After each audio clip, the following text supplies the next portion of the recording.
Hello my dear students, कैसे हो आप सभी। उम्मीद करता हूँ कि आप बहुत अच्छे होंगे। स्टूडेंट्स देखिए, आज फिर हम अपने एक नए सेशन को आगे बढ़ाते हैं। और आज देखिए, क्योंकि ये जो आपके लिए जो आज की जो गाइडेंस रहेगी, जो आज की जो स्ट्रेटेजी रहेगी, ये आपके लिए बेहद ही महत्वपूर्ण है। क्योंकि एक तो ये है कि आपका लास्ट यानी कि कल ही जो आपकी आंसर की आई है नेट की, जो आपने अभी फेब मार्च के अंदर आपने जो नेट दी है, उसकी आंसर की आपको कल ही मिली है। तो बहुत सारे स्टूडेंट हताश, निराश, परेशान भी होंगे। बहुत सारे स्टूडेंट पॉजिटिव भी होंगे। जिसका एग्जाम क्लियर है वो तो स्वाभाविक सी बात है कि वो पॉजिटिव ही होगा। बट ऐसा भी है कई स्टूडेंट के साथ में जो एक दो चार क्वेश्चन मतलब लग रहा है कि अभी तक रिजल्ट नहीं आया है, लेकिन हो सकता है कि कहीं ना कहीं थोड़ी बहुत उनको जो है एक ये लग रहा है कि भाई पता नहीं क्यों नहीं हो पाया, क्या कारण रहे। और कुछ स्टूडेंट ऐसे हैं कि भाई जो बिल्कुल काफी स्कोर कम रहा, लेकिन उनके लिए जो है आगे अभी, क्योंकि ज्यादा लंबा समय नहीं है आपके पास में, 2 महीने का समय है। तो इन 2 महीनों में आपके पास में एक अच्छा मौका है। तो आप सभी ने अपने आंसर की भी चेक की होगी। तो आज इसी क्रम में जो हमारा ये सेशन चल रहा है इंटरव्यू वाला, तो आज ये थर्ड नंबर पे ये जो हमारे साथ आज जुड़े हैं उपासना गौड़।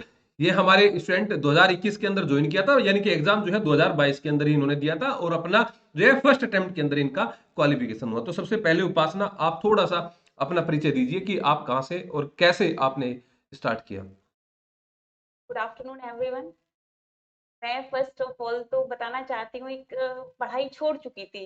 हाउसवाइफ हूँ, एक छोटा बेबी भी है, वर्किंग भी हूँ। अ, जब सिलेक्शन हो गया मेरा किसी चीज़ में, मैं पढ़ाई छोड़ चुकी थी। इवन 4 to 5 years हो चुके थे। मुझे लगा कि मुझे कुछ करना चाहिए फिर से। तो मैंने पीएचडी का एक एंट्रेंस दिया, उसमें मेरा क्लियर हुआ थोड़ी पढ़ाई करके। वहाँ मुझे पता चलेगा कि NET NT sorry NTA JRF भी कोई चीज़ है और मुझे उसे करना है। तो वहाँ पे जब मैंने फर्स्ट टाइम मैंने ये एग्ज़ाम दिया, मुझे ना बहुत चैलेंजेस लगा कि मैंने कुछ पढ़ा ही नहीं है। हर क्वेश्चन को देख के ऐसे लग रहा था कि इजी क्वेश्चन तो बनाना ही भूल गए हैं लोग। बहुत ही कम इजी क्वेश्चंस थे।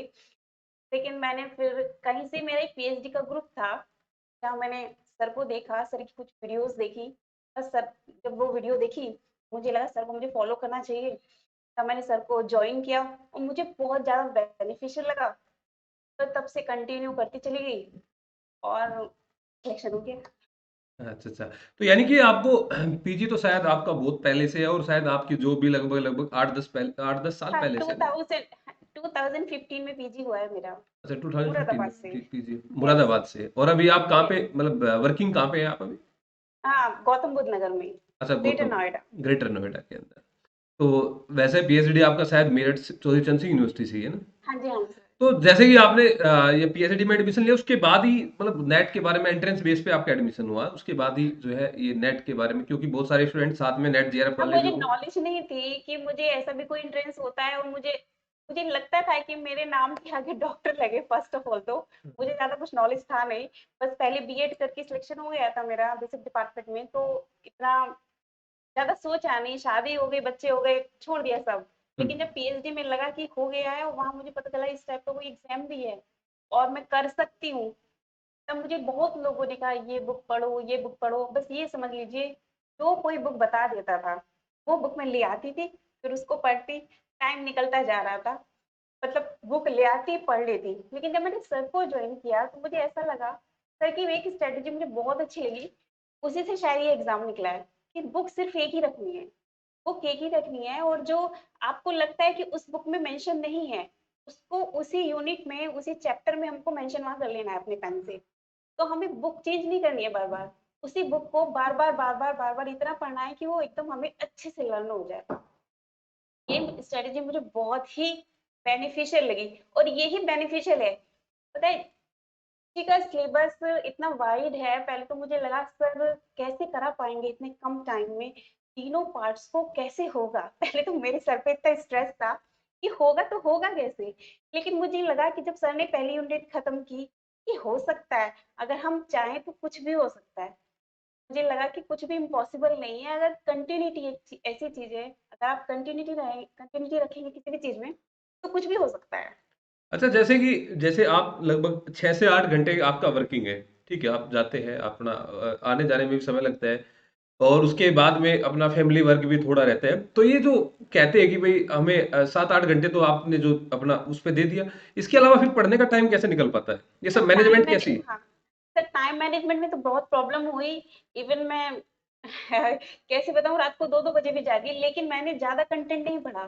जो मतलब सर दे देते थे, इवन मैं सबसे बोलना चाहती हूँ, जो सर मैं ज़्यादा बिल्कुल नहीं पढ़ती थी। जो चैप्टर सर कराते थे मुझे, जो जिस यूनिट का भी, बस वो ही पढ़ती थी। मुझे बस एक भरोसा हो गया था कि बस उतना ही करते जाइए, ज़्यादा के चक्कर में पढ़ेंगे तो हम वो भी भूल जाते हैं जो हम करते हैं। बस हम वो ही करते जा रहे थे, और उसका पीवाईक्यू संडे में होता ही था सर के साथ, और अगर वहाँ पे भी नहीं होता था, जो बच्चे पूछे थे मैं वो खुद करती थी। बस यही स्ट्रेटजी फॉलो की है। अच्छा, अच्छा, अच्छा। तो वही चीज़ों पे मतलब एक विश्वास बहुत ज़्यादा ज़रूरी है, जो मैं अक्सर बोलता हूँ। हाँ, या तो ट्रस्ट। या तो जुड़िए ना किसी से के साथ में, और जुड़े तो फिर कंप्लीट उसके साथ में, मतलब टिल योर एग्ज़ाम, यानी कि अपने लास्ट डेस्टिनेशन तक आप जुड़े रहिए। और आप अभी भी हमारे साथ में असिस्टेंट प्रोफ़ेसर के लिए भी आप जुड़ रहे हैं। तो होप सो आपका आशीर्वाद और सहयोग रहा तो देखते हैं क्या होता है। हाँ, तो बहुत अच्छा रहेगा। आप तैयारी इसके अंदर लगातार बना के रखिए, और ये सब देखिए एक स्टेप बाय स्टेप है। कई सारे बोलते हैं कि भई नेट करने के बाद, कई सारों के मन में रहता है कि नेट करने के बाद क्या होता है? बहुत सारों को लग होता है कि नेट करने के बाद कहाँ जॉब लग जाती है। लेकिन वो फर्स्ट स्टेप है। अगर आप उस फर्स्ट स्टेप को ही आप उस पे ही नहीं आप शुरुआत करेंगे, तो फिर कैसे आप फाइनली एकेडमिक में कैसे जा सकते हैं आप? ठीक है? आप पीएचडी है, आप नेट भी है, आपका कहीं भी अगर किसी यूनिवर्सिटी में आप सेंट्रल यूनिवर्सिटी में जाते हैं, तो बहुत सारा वेटेज अपने आप खुद में ही बनता है। अदरवाइज़ एग्ज़ाम के माध्यम से तो आप कहीं भी किसी भी स्टेट में आप दे सकते हैं। अभी यूपी में होने वाला है, अभी कुछ ही समय में अगर कोई भी स्टूडेंट है जो अलग ही सबकी अपनी अलग-अलग वो तो क्राइटेरिया है कि कोई राजस्थान में जाना चाहता है या मध्य प्रदेश में भी होने वाला है, सबका अपना अलग-अलग है। लेकिन अगर हम एक लक्ष्य से, एक बात और भी देखी है मैंने, जो शायद आपने भी फ़ोकस किया होगा, कि कई सारे स्टूडेंट जुड़े तो बहुत समय से रहते हैं, पढ़ते भी रहते हैं काफ़ी समय से। लेकिन क्या होता है उपासना, कि जो है अभी मान लिया कि नेट देना है उनको अभी जुलाई-अगस्त तक, लेकिन उस नेट के बीच में वो कई सारे ऐसे-ऐसे एग्ज़ाम देने शुरू कर देते हैं। कोई बीच में सीटेट आ गया, बीच में कोई दूसरा एग्ज़ाम आ गया, जहाँ पे अपने सब्जेक्ट का कोई भी लेना-देना वहाँ पे नहीं नहीं रहता है। होता। तो शायद डिस्टर्बेंस तो होती होगी इससे भी। तो काफ़ी डिस्टर्बेंस होती है। मुझे तो लगता है जब तक आपका टारगेट एक ना हो, आप उस पे सही से हिट कर ही नहीं सकते। मेरा अपना मानना यही है। लेकिन मुझे एक स्ट्रैटेजी, अब आप इसे प्लीज़ प्रचार-प्रसार मत कहिएगा, ये मेरा अपना पर्सनल व्यू है। आपकी मुझे एक स्ट्रैटेजी बहुत अच्छी लगेगी कि एनडीए में कुछ क्वेश्चन्स ऐसे आते हैं जो हमने कभी नहीं पढ़े, और ऐसा लगता है कि क्या आ गया? तो वो क्वेश्चन सभी के लिए सेम है। उसमें आप अपना लक समझ लीजिए, या थोड़ा आपका ब्रेनस्टॉर्म समझ लीजिए, या आपका वो लेवल समझ लीजिए कि आप किस लेवल की आपकी एक तैयारी ऐसी हो जाती है कि आप एलिमिनेट कर सकते हैं कोई भी ऑप्शन। लेकिन आपकी जो स्ट्रेटेजी थी ना कि जो इजी क्वेश्चन है, वो हमारा गलती से भी गलत नहीं होना है। अगर हमने इजी क्वेश्चन गलत कर दिया तो हम एग्जाम के बाहर हैं। तो मेरा फोकस फर्स्ट ऑफ ऑल तो इजी क्वेश्चन पे ही रहा, क्योंकि हार्ड तो टाइम मैनेजमेंट के चलते मैं बहुत ज्यादा नहीं पढ़ती थी। लेकिन इजी या रिपीटेड क्वेश्चन कोई भी गलती से भी गलत ना हो, बस ये कोशिश जरूर करती थी। और लास्ट टाइम पे रिवीजन वाला मेथड कैसा रहता है? हाँ सर, लास्ट टाइम पे जो मेथड है ना, 25 days to 30 days to 15 days approx, वो तो ड्यूरेशन पे डिपेंड करता है कि डेट कब आती है। जल्दी हुँ, आ जाती है तो 15 डेज ही मिल पाते हैं, थोड़ा ज्यादा टाइम मिल पाता है तो फिर 25 डेज भी मिल जाते हैं। तो बिल्कुल। वो जो टाइम पीरियड है ना, वो तो समझ लीजिए एक निचोड़ है कि आपने जितना भी पढ़ा है, वो समझ लीजिए आपको 25 डेज में इतना रिपीट हो जाता है ना कई बार जो क्वेश्चन आते हैं, तो वो तो बहुत ज़्यादा बेनिफिशियल है। वो क्लास तो कभी मिस ही नहीं करनी चाहिए किसी को। और जो आपका ये फर्स्ट पेपर के अंदर जो मैथमेटिकल पोर्शन रहता है, या अपना अनसीन पैसेज वाला पोर्शन रहता है, शायद आप भी, क्योंकि कोई भी स्टूडेंट जुड़ता है आर्ट सब्जेक्ट से, आपने पीजी है और मैथमेटिकल पोर्शन करना एक बहुत बड़ा, ये कभी भी किसी भी टाइम आप डीआई वगैरह भेज देते हैं कि इस चीज़ को सोल्व करिए या कराइए कैसे भी करके, है ना? तो ये रेगुलर मेरे हिसाब से तो यही होना चाहिए उपासना, कि जो है इसको हम 3-4 दिन के अंदर कवर करने की कोशिश करते हैं या 1 हफ्ते में कवर करने की कोशिश करते हैं। ये 1 हफ्ते का गेम नहीं है। देखिए अभी आप बिल्कुल जून नहीं है के लिए सर। तैयारी कर रहे हैं, तो आज से ही आपको चाहे आधा घंटा दीजिए, चाहे 20 मिनट दीजिए, लेकिन दीजिए हर रोज़ इसमें। अगर आपको थोड़ी-सी भी कैलकुलेशन अच्छी करनी है। सभी पार्ट को तो अच्छा बना के लेके चलना पड़ेगा। जी सर, जी सर। अब सर हर किसी का अलग पार्ट एक स्ट्रांग होता था। मेरा ये स्ट्रीम नहीं था मैथ्स, लेकिन मैंने 12th तक पढ़ा हुआ था मैथ्स। लेकिन फिर भी एक टाइम ऐसा हो गया था कि मैं सब कुछ भूल गई थी। लेकिन मैंने ये देखा है कि हिस्ट्री में कोई भी क्वेश्चन कहीं से भी आ सकता है। लेकिन जो डीआई का क्वेश्चन है वो एक पर्टिकुलर क्वेश्चन है। वो पांच क्वेश्चंस हैं, वो हमें कहीं नहीं जाने देने, और वही एग्जाम निकलवाने में हमारी बहुत हेल्प करेंगे। और उनका फॉर्मेट एक ही है, अगर हम वो समझ लें और थोड़ी सी प्रैक्टिस कर लें तो वो तो आने ही आने हैं। जो क्वेश्चन आने ही आने हैं उन्हें तो स्किप कभी करना ही नहीं है। वही उठाते हैं, वही गिराते हैं, वही जी उठाते सर। हैं।